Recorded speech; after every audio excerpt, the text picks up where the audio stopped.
Resident Evil 2 is brilliant, plain and simple. It's a textbook example of how to do a sequel properly, staying true to the spirit and strengths of the original while improving on it in just about every way possible.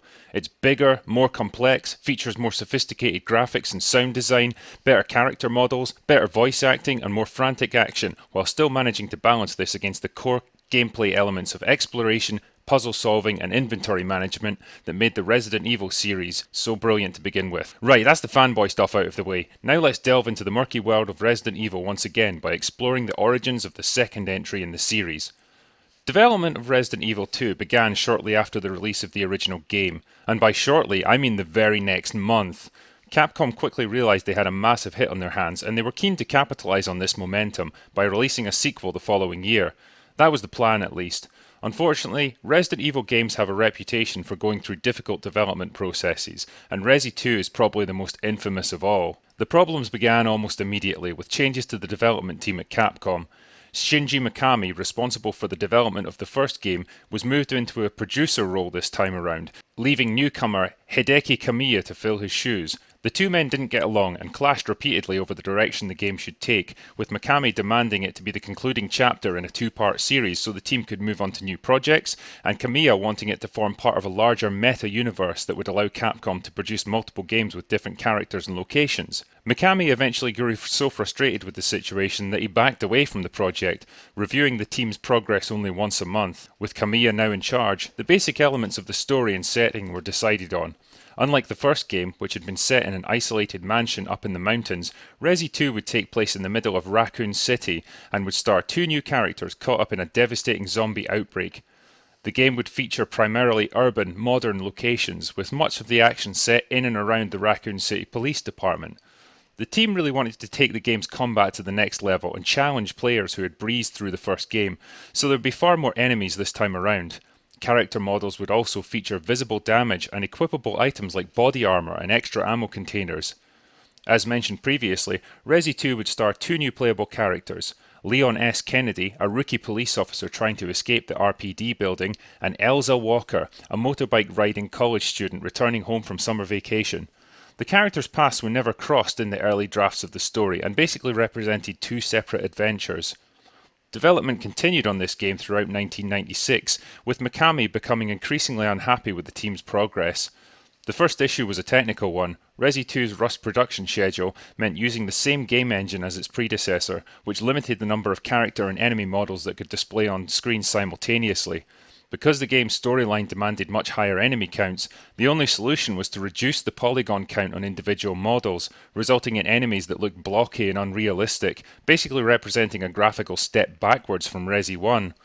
The ultra-modern concrete interiors of the RPD building also came across as cold, generic, and uninteresting, leaving the game lacking the tense, brooding atmosphere of the original.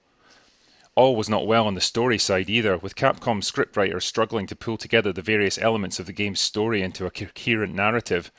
Elza Walker lacked a compelling motivation for being involved in the action, and attempts to introduce supporting characters who would accompany you throughout the game also led to frustrations. Eventually a professional scriptwriter was brought in to assist the team, and soon realised it would be easier to simply scrap the entire thing and start over, rather than trying to fix a severely broken script.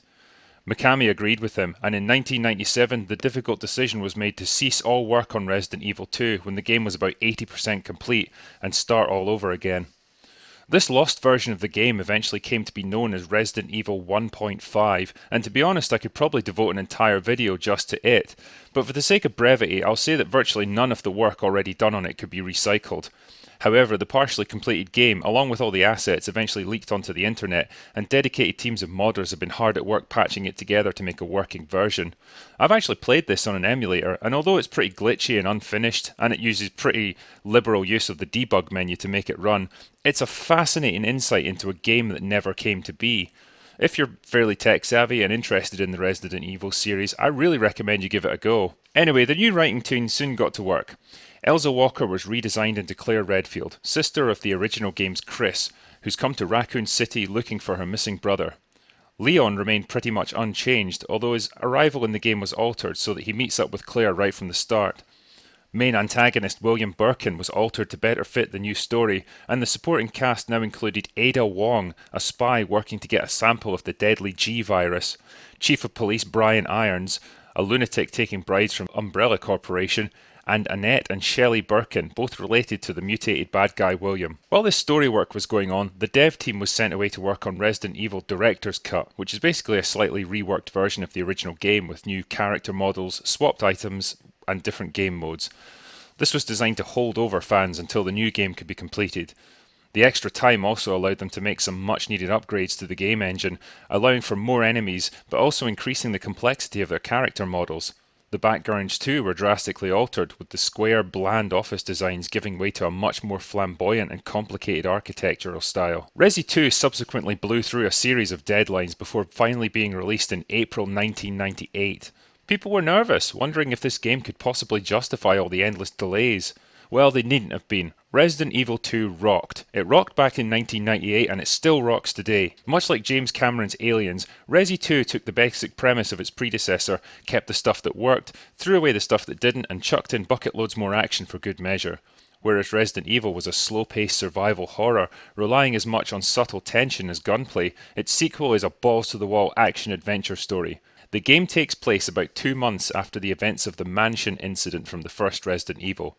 Thrusting you into the role of either Leon Kennedy or Claire Redfield, you arrive in Raccoon City to find the streets eerily deserted. A brief search of the local area reveals that virtually all of the town's inhabitants have either been killed or turned into flesh-eating zombies. It's not long before the two characters bump into each other, and despite a slight misunderstanding at first, they're soon left with no choice but to work together. Fleeing to the comparative safety of the RPD building, the race is then on to stay alive, search for clues about what happened to the town, avoid the mutated monsters and zombies trying to eat your face, and find a way to escape.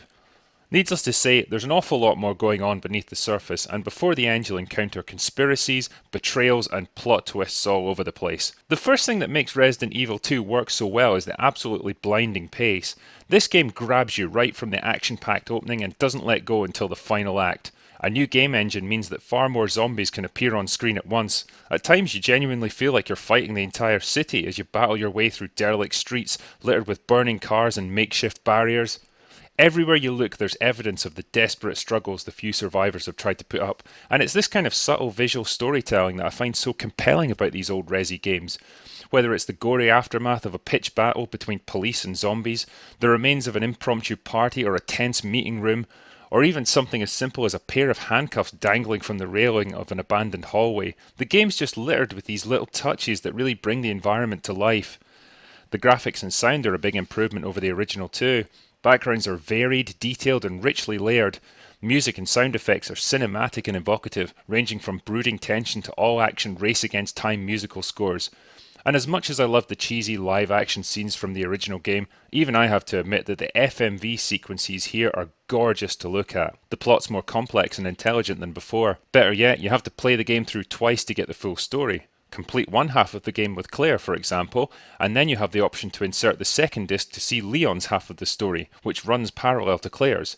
It's an innovative idea that encourages repeated play. There are more characters this time, all with their own agendas and objectives. Some are out to steal Umbrella's secrets, some are in search of missing relatives, some are seeking the truth of the G-virus outbreak, and some are just trying to stay alive. Crucially, they're all invested with enough personality to keep them interesting, and the voice acting has improved dramatically. It won't be winning any Oscars, that's for sure, but for a 90s video game it's pretty damn good quality. There are far more weapons this time around, with an array of different pistols, shotguns, assault rifles, lightning guns, flamethrowers, crossbows, and even a minigun at your disposal. And despite the wide variety, there's a great sense of balance to them all. They all have their strengths and weaknesses, allowing players to customize their weapon loadout to suit the location and their own unique playing style. In the end then, Resident Evil 2 really was the best sequel that anyone could have hoped for. It went through a lot of trials to get there, but it was worth it, and I'm not alone in holding it up as one of the best games of the entire series. It retained the atmosphere and spirit of its predecessor, but made it its own, reshaping it into something truly worthy of the series that would follow. And that's it for part 2. I hope you're enjoying this Resident Evil retrospective. If so, please consider hitting the like and subscribe buttons and let me know your thoughts in the comments section. Have yourselves a great day and join me in the next video where we'll be looking at Resident Evil Nemesis.